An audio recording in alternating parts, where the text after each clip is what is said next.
Hello, hi guys, it's Inam Ghafoor here with the Samsung Galaxy S5 and the Moto E from Motorola. We're going to be doing some average everyday speed tests to see how long it takes these devices to boot up, shut down and launch various applications. And I know what you're going to say, it's not a fair test. The Moto E is a budget smartphone whereas the S5 is a flagship. The S5 costs just over £500 here in the UK. In the States it's just under $600. The Moto E is about £89 here in the UK, whereas in the States it's about $120. The S5 has a 2.5 GHz quad-core processor with 2 GB of RAM. The Moto E has a 1.2 GHz dual-core CPU with 1 GB of RAM. Yes, there's a big difference between both these devices, but we will just want to see how big is the difference between a budget smartphone and a flagship smartphone. So here we go, both devices are off. We're just going to press the power button. 3, 2, 1, go. See how long they take to boot up. S5's vibrated and displays a logo on the screen. The Moto E now just vibrates. While they boot up, the S5 has 16 GB of internal storage. Obviously higher capacity is also available. The Moto E has 4 GB of internal storage. I think they do an 8 GB variant as well. The S5 has got to a lock screen, so we'll swipe in here. Moto E still going. Obviously the S5 running TouchWiz, which is a very thick skin. Android KitKat version 4.4.2 on both devices. Once the Moto E loads up here, and there we go, it gets to a lock screen, so we'll swipe in here. Now both devices are connected up to the same Wi-Fi access point, the same distance apart, and both devices have their power saving modes turned off.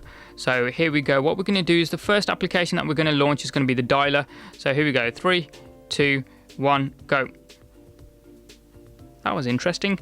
The Moto E launched the window first and then brought up the data thereafter. Although I don't have the keypad displaying, it seemed to get to the data first, whereas the S5 was marginally behind. Very slight delay on the S5, but as I say, TouchWiz is fairly thick on the S5. So what we'll do is now launch Chrome.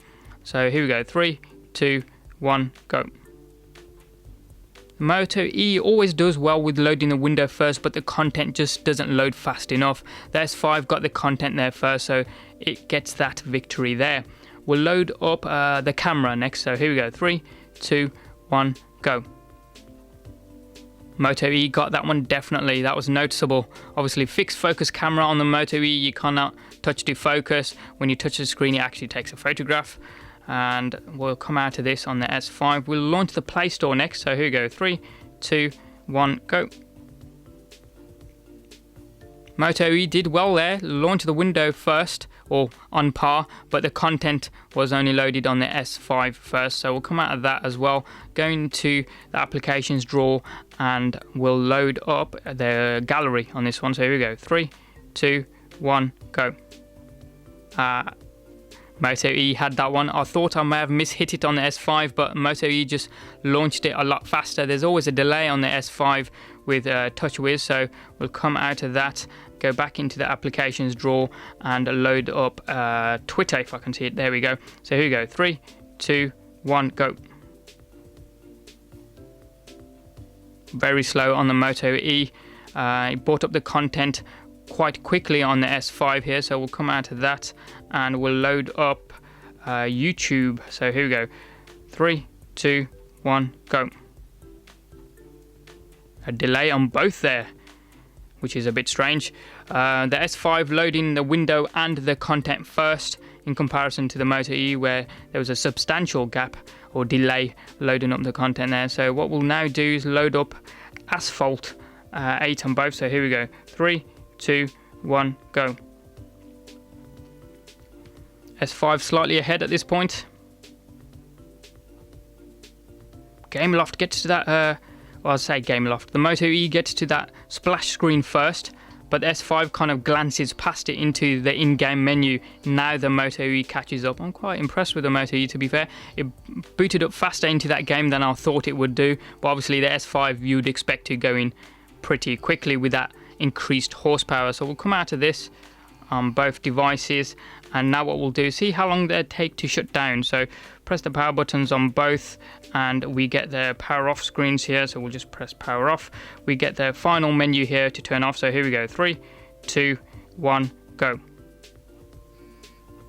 Moto E's vibrated and now it's off. You still got the capacitive buttons on the S5. Now it vibrates and now it's off.